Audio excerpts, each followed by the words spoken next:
professeur.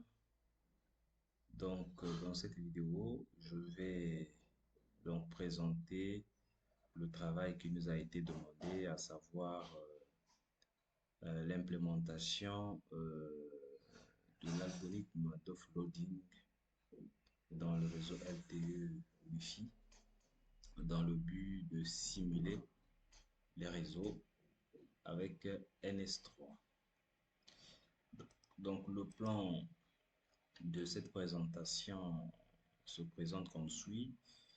Nous avons donc une petite introduction, on va présenter l'architecture, l'environnement matériel et logiciel que nous allons utiliser ou que nous avions utilisé pour notre simulation.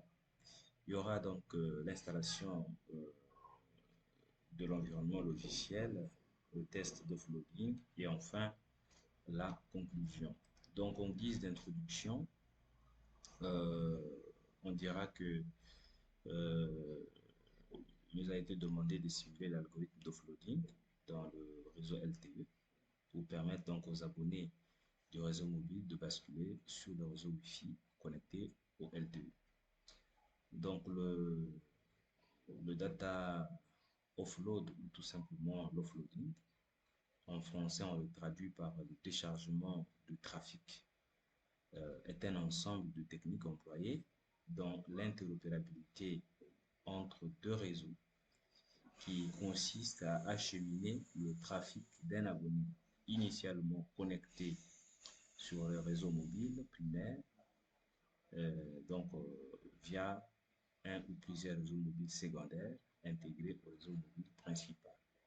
Et ce basculement se fait en fonction de plusieurs critères tels que le niveau de saturation du réseau principal. Donc, dans notre cas, c'est le réseau LTE. Il y a la qualité de service voulue par l'application, le débit et les contraintes temporelles. Alors, notre architecture se présente comme suit.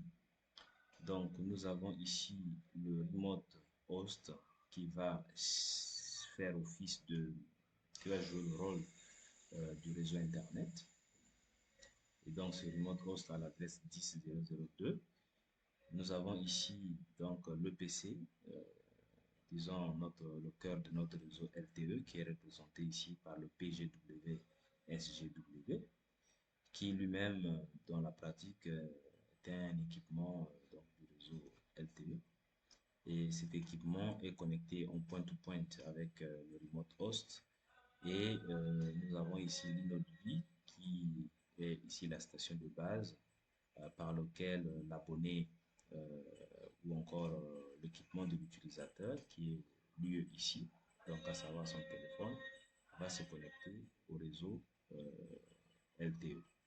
Donc la liaison entre l'InnoDB et le PGW se fait via l'interface SMI et entre l'équipement de l'utilisateur et l'InnoDB, voilà, c'est un accès, disons ici, sans fil, mais un accès, autant pour moi, via les ondes radio, s'il faut dire.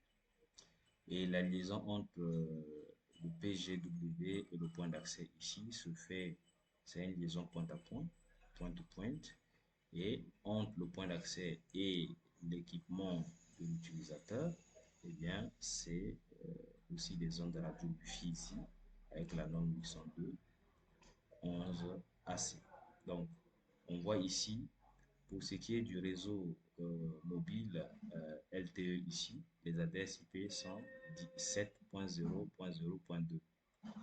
Okay? Donc, le trafic, quand ça passe sur le réseau LTE, eh bien, lors de la simulation, on va voir l'adresse 7.0.0.2. Et quand il s'agit du trafic qui passe par le Wi-Fi, eh bien, c'est les adresses 10.1.0.0.3, l'adresse de l'AP, du point d'accès, et celui du terminal, c'est 10.1.0.4. Alors, concrètement, ce même schéma qu'on a présenté ici, il se présente comme suit. Donc, nous avons le téléphone de l'utilisateur, qui est donc le user equipment, qui est à la fois connecté au réseau Wi-Fi et au réseau LTE via l'InnoDB et ici via le point d'accès. Tous les deux équipements, l'inaudible et le point d'accès, sont connectés au cœur du réseau LTE, donc à savoir ici le PC. Donc l'idée consiste à ce que l'utilisateur reste connecté au LTE, mais en fonction des applications qu'il va exécuter ici et en fonction des exigences de ces applications, eh bien, le PC ici va basculer donc le trafic de l'utilisateur sur le réseau Wi-Fi. C'est ce que nous allons implémenter tout à l'heure dans la pratique. Alors pour ce qui est de l'ordinateur utilisé pour la simulation, donc c'est un ordinateur portable avec un processeur iCore 5, mémoire RAM de 16 Go, un disque dur 500 Go SSD et Windows 10 professionnel version 22 H2 64 bits. Alors, pour ce qui est toujours de l'environnement matériel logiciel, alors nous avons installé une machine virtuelle sous Hyper-V. Hyper-V qui est l'hyperviseur de Microsoft, c'est l'équivalent de VMware, de tout ce que vous connaissez. Donc cette machine virtuelle que nous allons utiliser pour la simulation a 6 Go de RAM, 50 Go de disque dur. Il y a le système d'exploitation Ubuntu 18 version. Ubuntu 18.4 avec la console graphique. Nous allons installer NS3 qui est le logiciel de simulation réseau, Wireshark pour l'analyse des paquets et NetAnim pour visualiser donc notre simulation en temps réel pour voir un peu comment les paquets passent d'un équipement à un autre. Donc ici vous avez donc l'interface de la machine, hein. On vient déjà de l'installer, donc la machine elle est là, donc en réel, vous pouvez le voir ici, hein. Donc je peux rentrer dans ma machine virtuelle ici. Voilà. Là, on est dans notre machine Ubuntu. Alors, dans cette vidéo, nous n'allons pas présenter l'installation de Ubuntu. Il y a plein de tutoriels qui l'expliquent. Donc là, voilà notre machine virtuelle. Donc, une fois que la machine est installée, eh bien, il faut passer à l'installation des paquets. Donc, la première des choses à faire, c'est l'installation donc des prérequis, hein, avec la commande apt-get install. G++, c'est le compilateur C++, puisque le NS3 est écrit en C++, en partie et en Python. Donc, on installe ces deux langages, G++ et Python. Donc, G++ c'est un compilateur. Une fois qu'on a installé ces paquets, eh bien, on télécharge notre logiciel NS3 qui est ici. Donc, en tapant cette commande wget et ensuite on décompresse l'archive avec cette commande et enfin on rentre dans le répertoire NS3. Alors, la particularité de la version NS All-in-One, c'est qu'il vient en même temps avec le NS3 et le NetAnim. Alors, on peut voir ça ici. Donc là, je suis dans le répertoire ici. Voilà, donc on va aller donc dans le répertoire NS3 pour voir tout ce que je viens de dire. Voilà, NS All-in-One. Nous sommes à l'intérieur et vous voyez ici, nous avons donc le répertoire NetAnim qui se trouve à l'intérieur de notre NS All-in-One et nous avons aussi NS3-29 ici qui est notre disons application de simulation, qui est notre application de simulation. Voilà, donc une fois qu'on a installé NS3, on est rentré dans le répertoire. Avant de le compiler, il y a certaines opérations qu'il faut d'abord faire. Alors nous allons commencer par installer Wireshark avec la commande apt-get install Wireshark. Et donc, une fois que vous allez taper cette commande, voilà, vous allez voir Wireshark qui va s'installer dans votre système. Alors moi, je l'ai déjà installé. Vous voyez l'icône, il est là.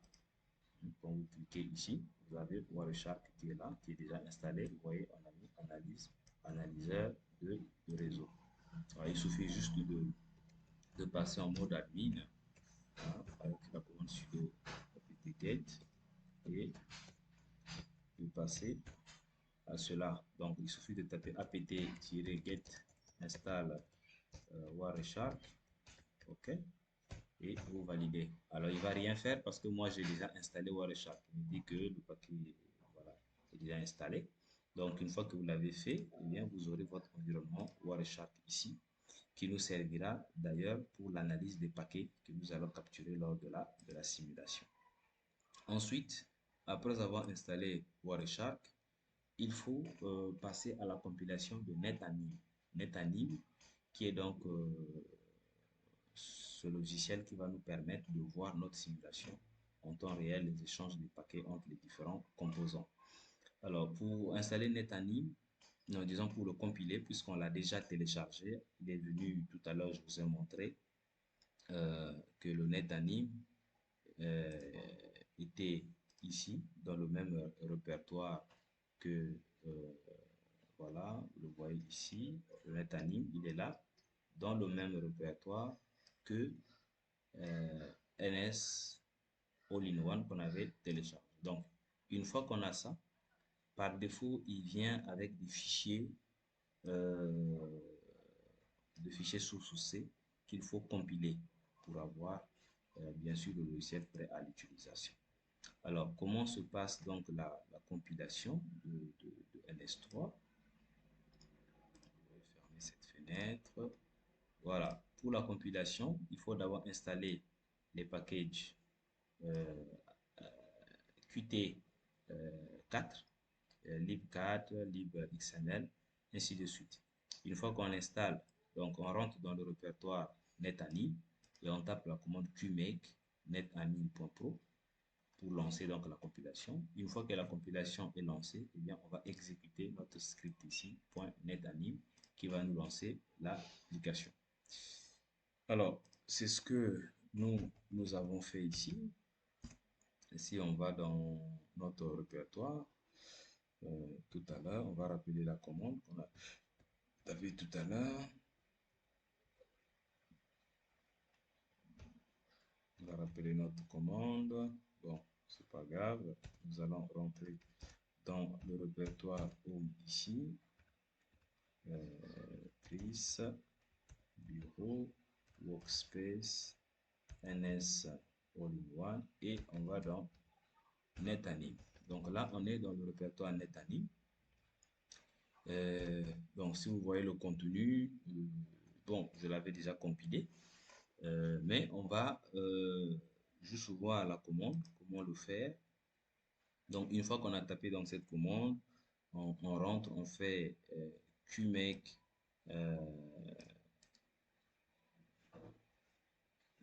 qmake netamin pro, il va recompiler. Donc, je vais le relancer pour que vous puissiez le voir. Donc, on est là, on fait point, donc on fait qmake netanim.pro, on lance, voilà, et il a lancé la compilation. Alors là, il ne s'est rien passé parce que moi, je l'avais déjà fait. Maintenant, une fois que c'est fait, il faut maintenant lancer l'application. Donc, cette commande qu'on a attaqué qmake, qu'on a tapé autant pour moi qmake.netamin.pro a pour conséquence, eh bien, il va compiler tous les fichiers source C. Il va nous créer des fichiers objets. Vous voyez ici le point O, tous les fichiers CPP, c'est des fichiers sources avec les fichiers .h. Donc, on peut rentrer et modifier le code. Mais après la compilation, il va nous générer des fichiers .o, des fichiers binaires qu'on ne peut plus modifier. Le point important, c'est que après la compilation, il va nous générer un script NetAnim qui nous permet de lancer notre application. Donc, pour cela, il suffit de taper donc point, on met point ici, slash NetAnim, et on lance notre application. Et bien voilà, vous avez l'interface de NetAnim qui est devant nous ici, interface qui va nous servir tout à l'heure à charger les fichiers XML de notre simulation. Donc, une fois qu'on a installé donc notre NetAnim, eh bien, nous allons, avant de pouvoir compiler NS3, il faut d'abord apporter des modifications dans le programme qui va créer en fait les différents équipements de notre architecture et aussi préciser dans ce programme euh, que il faudrait qu'il puisse créer une simulation euh, que nous allons charger dans NetAnim. Donc, ce programme va nous générer un fichier Masico underscore offloading.xml et c'est ce fichier que nous allons charger dans NetAnim. Alors, voyons un peu ce programme-là, concrètement, comment il se présente. Alors, ce programme, vous l'avez dans le répertoire NSRoll. Quand vous êtes dans le répertoire NSRoll, vous allez dans NS, donc NS3. Et à l'intérieur de NS3, nous avons le répertoire Scratch. CD, Scratch, voilà. Et là, dans le répertoire Scratch, nous avons donc notre programme ici qui s'appelle mémoire.cc. Alors, si on ouvre ce programme avec l'éditeur BI, mémoire.cc, eh bien, ça, c'est notre programme C qui nous permet de créer les différentes, s'il faut dire, les différentes applications. OK? Alors, vous ne pouvez pas bien le voir ici. Je vais l'ouvrir avec le bloc-notes pour que vous puissiez bien voir le contenu de ce programme. Alors, je vais vous le montrer ici. Je réduis donc ma fenêtre. Je viens ici. Voilà, télécom. Voilà. Nous avons le programme en question ici.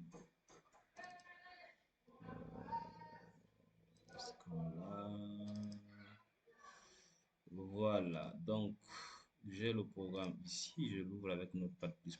Voilà, vous voyez ici le programme en question, vous l'avez là. Donc c'est un programme écrit en C++. C'est ce programme qui permet de créer les différentes applications, l'application 1 que je vais vous parler tout à l'heure. Mais la partie qui nous intéresse en ce qui concerne NetAnim, vous l'avez un peu vers la fin du programme. Voilà, c'est ici.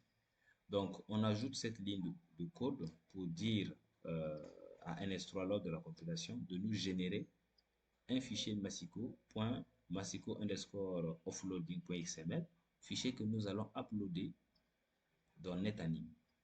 Donc, il faut d'abord le faire avant de faire la compilation. Et ici, on précise les différents liens vers, vous voyez ici, les équipements pour qu'on puisse avoir dans NetAnim le visuel de nos équipements, entre autres le PGW, l'Internet, le Linode B et le terminal de l'utilisateur.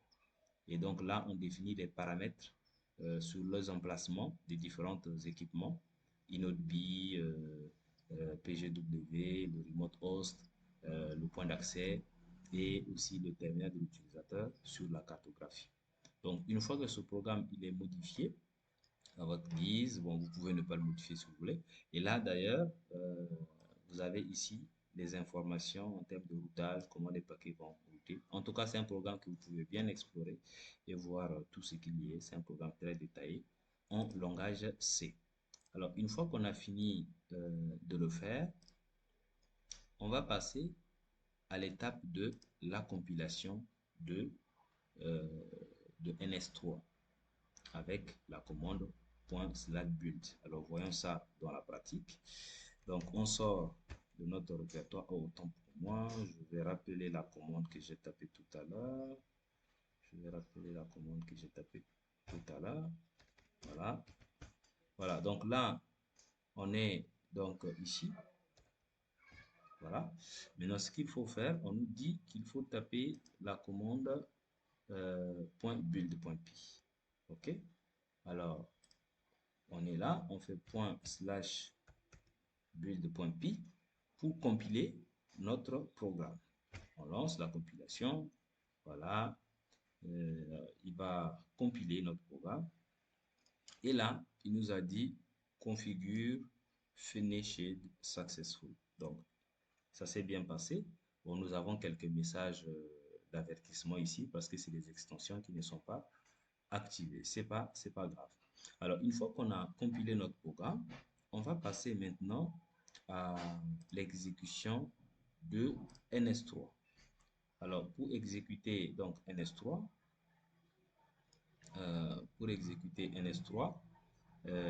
nous devons taper la commande, voilà, /waf /run /scratch. Alors, quand on va exécuter cette commande, eh bien, il va nous générer notre fichier XML et il va lancer en même temps la simulation. Maintenant, je vais le lancer et après, je vais vous expliquer ce qui va se passer. Alors, avant de le lancer, parce que nous allons voir des choses intéressantes, avant de le lancer, je vous montre ce qui va se passer. Alors, ici, ce programme que nous allons lancer, à savoir mémoire.cc, il va créer trois applications. L'application 1 va utiliser le protocole UDP. L'application 1 va utiliser le protocole UDP. Il y a l'application, autant pour moi, l'application 2. Voilà, l'application 2 va utiliser le protocole UDP ici. Et l'application 3, je me suis trompé au niveau des valeurs. Voilà, c'est comme ça. Voilà, c'est ça. Donc l'application 1 sera en UDP avec le besoin en débit, c'est 10 mégas. L'application 2, c'est en UDP aussi. C'est l'application UDP avec un débit de 100 kbps par seconde. Et à l'application 3, qui est une application TCP, qui a besoin d'un débit de 50 mégabits. Alors, qu'est-ce qui va se passer? Regardons le diagramme d'activité. Ce qui va se passer, c'est que l'algorithme que nous allons implémenter, ce qui va se passer, c'est que les applications, quand ils vont s'exécuter, ce qui va se passer, c'est que les protocoles de couche transport vont être analysés. Si c'est un protocole TCP, l'algorithme d'offloading ne va pas s'appliquer, l'application va continuer d'être routée sous le réseau LTE. Donc, toute application TCP va passer sous le réseau LTE. Par contre, si l'application utilise le protocole UDP, eh bien, il va être routé de ce côté et il va arriver encore à un autre point de décision. Alors, arrivé à ce niveau, il y aura deux cas qui vont se présenter. Si le débit demandé par l'application est supérieur à 1 méga, alors l'algorithme de flooding va entrer en jeu. L'application sera transférée sur le réseau Wi-Fi. Donc, va passer par l'access point vers le terminal. Par contre, si l'application fait moins de 1 méga, ne nécessite moins d'1 méga, eh bien, il va être basculé sur le réseau LTE. C'est ce que nous avons ici. Donc, cette application passera sous le réseau, disons, Wi-Fi à un certain moment. Ces deux applications vont passer toujours sous le réseau LTE par rapport à ce diagramme qu'on vient de voir. Alors, voici ce qui va se passer dans le cas de l'application 1. Dans le cas de l'application 1, quand on va le lancer, les premières secondes, disons de la première seconde jusqu'à peut-être la deuxième seconde, comme on va le voir, l'application va continuer de passer, le flux de l'application 1 vont passer par le PGW et ensuite ils vont être routés par, au niveau de l'inode 8 et directement au niveau du terminal. Donc le trafic va passer sur le réseau LTE. Mais à partir de la deuxième seconde, donc on sera plus précisément dans la troisième seconde, eh bien le flux de l'application va quitter le remote host vers le PGW et le PGW, au lieu de l'envoyer à l'inode 8, va l'envoyer directement au réseau Wi-Fi. Donc là, l'algorithme d'offloading va entrer en jeu et ça va aller vers le terminal. Par contre, pour ce qui est de l'application 2, ça continuera d'aller sous le réseau LTE, comme on peut le voir ici, le remote host, PGW, inode 8. Le même aussi pour l'application 3. Même après la deuxième seconde, ça va continuer d'aller sous le réseau LTE. Alors, voyons cela un peu concrètement en exécutant la commande waf run scratch mémoire. Alors, nous allons voir cela ici. Voilà, on va lancer notre commande waf -run /scratch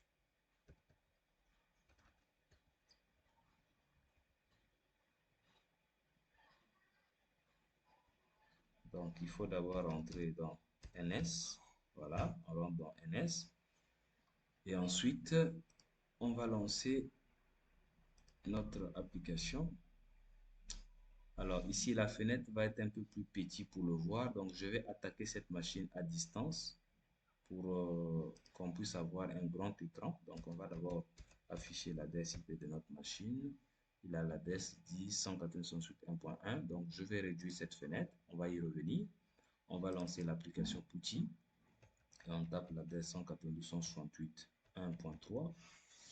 Voilà, on va donc se connecter avec la commande. Donc, login Chris, mot de passe Massico 2023. Voilà, là, on est dans notre fenêtre. Donc, on va se connecter en tant qu'admin pour lancer notre application. Voilà. OK. Alors, nous allons aller dans le répertoire. Donc, Home, Chris, Bureau, Workspace, NS3, NS. Voilà. Et ici, maintenant, nous allons lancer notre commande WAF-run scratch mémoire. Alors, on enlève ici, vous voyez, vous avez ceci, le fichier c'est mémoire.cc. Mais si vous le lancez comme ça ne va pas passer. Donc, il faut enlever l'extension. Et donc, on lance et on attend. Il va essayer de compiler l'application. Alors, il va nous générer. Voilà. Donc là, vous voyez, ça s'est bien passé. Donc là, voilà, vous voyez un peu le trafic. Alors tout à l'heure, on va expliquer tout ce qu'on est en train de voir ici. Là, on voit notre simulation passe. Le trafic est en train de passer entre différentes applications. On attend jusqu'à ce qu'il nous affiche le résumé. La simulation va durer environ quelques secondes. Voilà. Et je vais expliquer tout ce résultat que vous voyez défiler à l'écran. Donc on attend voir, en attendant mettre le récapitulatif. Alors pendant que la simulation se déroule, je vais vous montrer ici ce qui est en train de se passer de l'autre côté. Alors quand ce programme le programme que vous voyez ici est en train de tourner, voilà, ce programme va créer des fichiers PCAP, c'est-à-dire qu'il va capturer le trafic échanger entre les différentes applications et ce sont ces fichiers-là que nous allons charger dans Wireshark. On va le voir tout à l'heure. Alors ici, voilà, notre simulation vient de terminer. Alors si on remonte un peu dans le résultat, donc ici nous avons lancé la commande .waf voilà, run scratch mémoire. Et bien, WAF a compilé notre programme. Et quand il a compilé notre programme, il nous dit que la compilation s'est passée sans problème et il a en même temps exécuté donc le programme. Alors, ces premières lignes-là que vous voyez à partir d'ici jusqu'ici, eh bien ça, c'est la partie qui concerne la mise en place de notre environnement de simulation, de notre réseau, s'il faut dire LTE. Donc, vous voyez ici, il y a la création de l'EPC qui est faite ici. Il y a l'ajout de l'inode B à l'EPC qui est fait ici. Il y a la création de l'AP avec la connexion d'interface ici.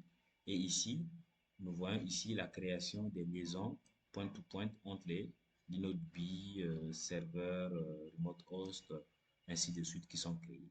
Alors, une fois que tous ces équipements donc, sont créés, donc l'architecture que nous avions au départ ici, voilà, cette architecture-là est mise en place avec cette première partie du code que vous voyez.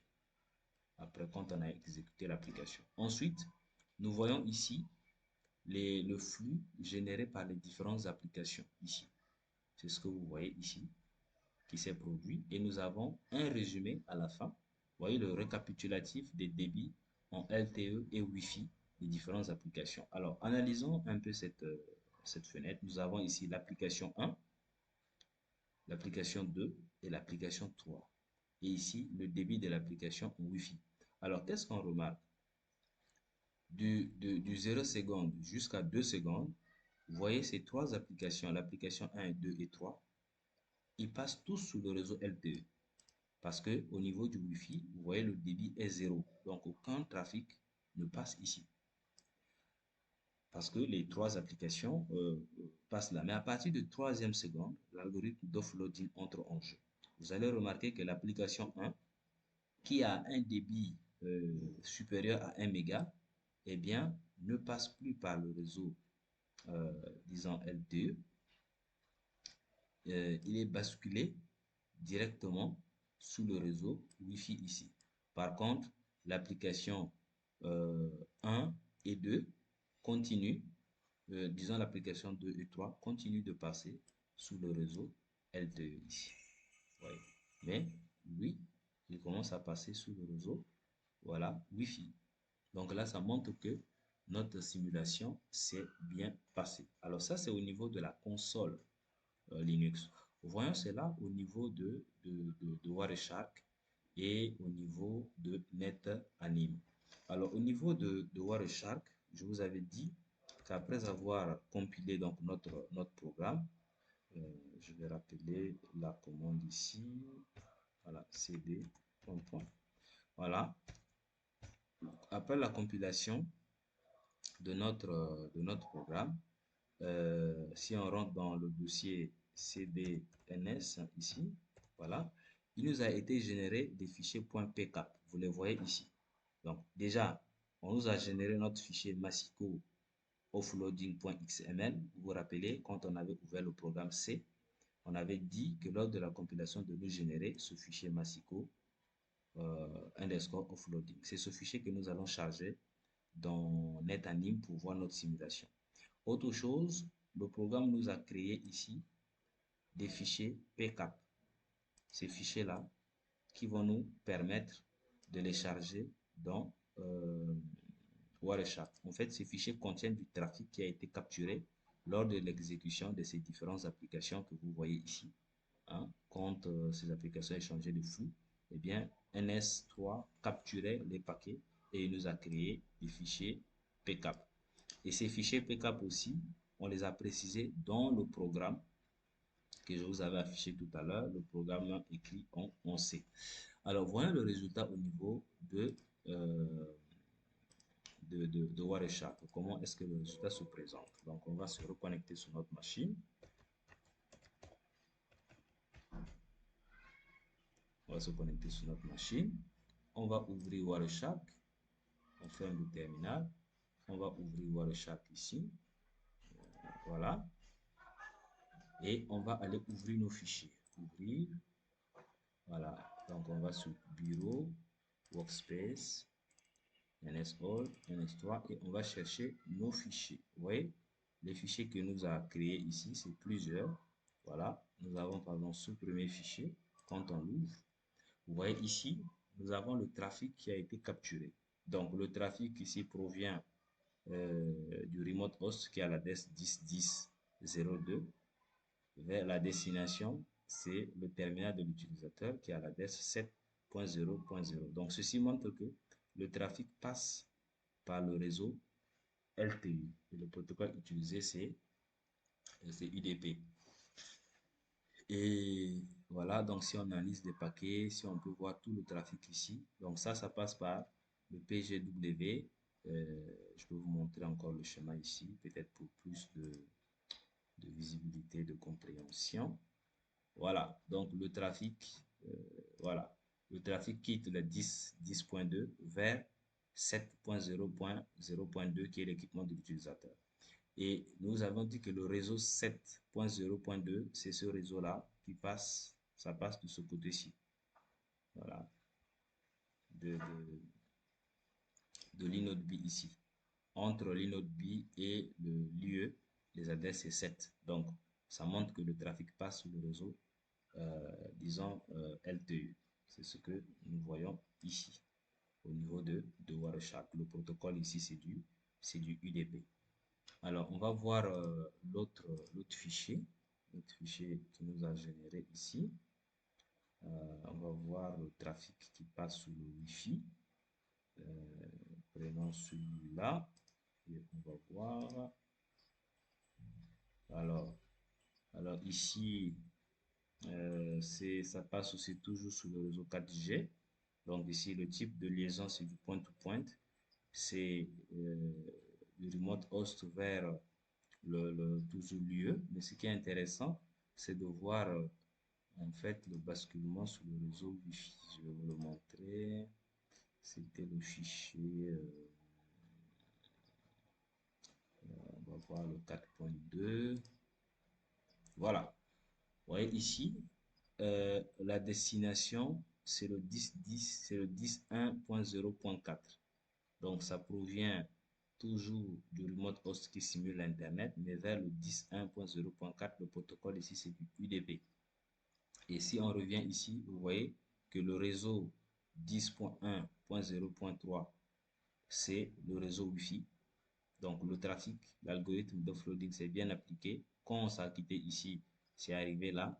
Il a routé ici. Et on peut voir que ça arrive sur l'adresse 10.1.0.4 vers l'UE, qui est l'équipement de l'utilisateur. Par contre, avec l'autre qu'on a vu tout à l'heure, le trafic passait par l'inode B pour arriver au téléphone de l'utilisateur via l'adresse IP 7.0.0.2 qui est l'adresse entre l'inode B et l'utilisateur ici sur son téléphone. Par contre, le 10.1.0.4, c'est le link entre l'AP et l'utilisateur ici qui communique via l'adresse 10.1.0.4. Donc, nous allons maintenant voir la dernière partie avec NetAnim. Voilà, avec NetAnim, nous allons voir notre simulation. Donc, je vais lancer NetAnim ici. Donc, avec la commande sudo, tout à l'heure, j'ai fermé encore la fenêtre. Sudo -i. Donc, on va se connecter pour lancer notre simulateur. Bon, pas besoin forcément de passer par l'utilisateur root. Bon, j'ai souvent l'habitude de passer en route. Donc, on va aller dans le répertoire de NS3.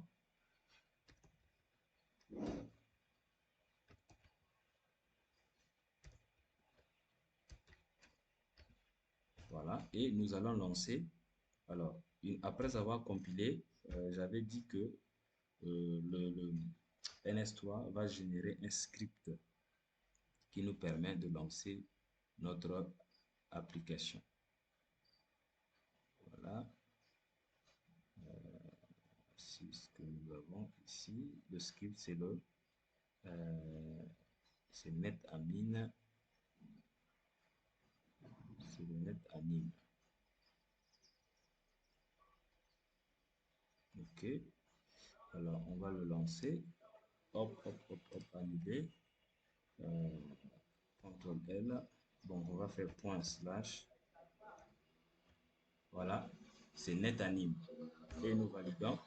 Et voilà, notre application NetAnim est là. Maintenant, on va aller charger notre fichier, le fichier qui nous avait généré. C'est le fichier ici, Massico XML. Voilà, Massico Offloading XML. Voilà, on l'ouvre. Nous avons ici donc notre architecture. Donc, je vais essayer d'enlever ce coillages-là en cliquant juste ici. Voilà, nous avons ici le coibillage qui est enlevé. Maintenant, nous allons bien voir nos équipements en augmentant la taille de nœud ici. Donc, je mets 4.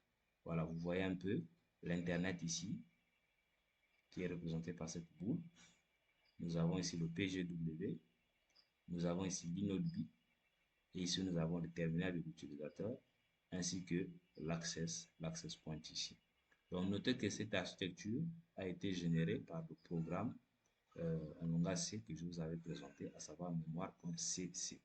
Okay? Si vous voulez afficher les adresses IP des différents équipements, il suffit de cliquer sur IP. Et bien voilà, il vous met les adresses IP ici de ces différents équipements. Vous voyez bien ici, il vous met 10.10.10.0.0.2 qui est bien sûr l'adresse que vous avez au niveau de notre PowerPoint. Et ici, c'est l'adresse de l'inode B, ainsi de suite. Alors, je vais masquer les adresses et nous allons lancer notre simulation. Alors, pour lancer la simulation, il suffit de cliquer sur le bouton Play Animation. Alors ici, nous allons un peu diminuer, parce que si je fais ça, ça va aller très vite. Mais je vais réduire la vitesse pour que vous puissiez bien voir le trafic quand ça va transiter d'un point à un autre. Un autre point intéressant qu'il faut surveiller, c'est ce cadran noir-là. Vous allez voir, lors des premières secondes, de 0 secondes jusqu'à 2 secondes, eh bien, le trafic va continuer de passer sur le réseau 4G via l'inaudible pour arriver au terminal. Mais à partir de la 3e seconde, vous allez voir du trafic qui va être routé vers le Wi-Fi pour arriver vers le terminal. Alors, on va lancer notre simulation et nous allons observer. Donc, on voit ici le trafic qui vient vers l'inaudible. C'est le cercle là que vous voyez vers l'inaudible et ça vient au niveau du terminal de euh, de l'utilisateur. Surveillez aussi les secondes en haut ici. Jusqu'à 1 seconde, le trafic continue de passer par ici. Donc, ça vient là. Voilà, 1 seconde 8, le trafic vient ici. Et vous allez voir que bientôt, le trafic va être routé sur l'algorithme d'offloading va entrer en jeu à partir de la 3e seconde et le trafic va commencer à passer par l'AP et en même temps passer sur le réseau 4G. Alors on a la possibilité d'augmenter la vitesse, mais on préfère le laisser comme ça pour que vous puissiez bien voir. Donc voilà le trafic qui provient d'Internet. On est toujours à 8 secondes. Ça continue de passer par l'inaudible. Ça continue par passer par l'inaudible. Voilà, le temps augmente. Je vais essayer d'augmenter la vitesse ici. Voilà, pour que ça aille un peu plus vite. Voilà, je viens d'augmenter la vitesse. Voilà, je vais encore augmenter la vitesse. Voilà, j'augmente la vitesse. Nous voyons que le trafic continue de passer par, par le réseau 4G. Voilà, c'est le petit cercle que vous voyez ici avec les flèches qui vient jusque là pour le moment. Alors, je vais encore augmenter la vitesse pour avoir ce résultat tant attendu. Voilà, à partir de 2 secondes, vous voyez, le trafic commence à passer ici, sur le réseau Wi-Fi. Vous voyez, ça passe en même temps sur la 4G. Vous voyez un peu surveiller les deux cercles là. Vous voyez, ça passe et en Wi-Fi et en 4G.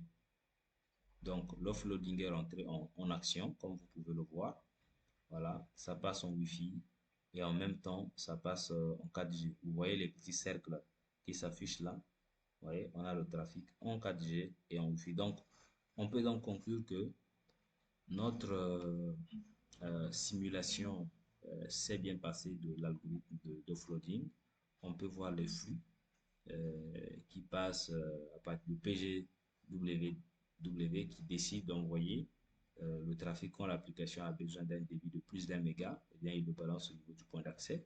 Par contre, quand c'est l'application 2 qui a besoin de moins d'1 méga, il passe toujours sur la 4G, autant pour moi sur le LTE via l'INODB pour arriver au terminal. Le même aussi pour toutes les applications TCP qui continuent de passer sur le réseau 4G et l'UDP avec un débit de plus d'1 méga, eh bien, il passe sur le réseau Wi-Fi. Voilà un peu pour la simulation. Donc, au niveau de l'étanime, je vais arrêter ici et fermer. En conclusion, qu'est-ce qu'on peut dire ici sur pour ce qui est donc de notre application? En tout cas, on a pu réussir à simuler l'algorithme d'offloading avec NS3. Donc, ce TP nous a permis de bien comprendre surtout les notions théoriques abordées dans le cours. J'ai aussi apprécié le fait d'avoir touché le code source du programme C++, euh, permettant de générer le réseau LTE Wi-Fi avec l'implémentation de l'algorithme offloading. Alors, dans ce programme, j'ai pu modifier le nom du fichier XML à générer, à savoir massico underscore offloading.xml et aussi le chemin sur lequel euh, déposer les fichiers en question XML et les fichiers backup. Merci d'avoir donc suivi cette vidéo et à bientôt pour les prochains TP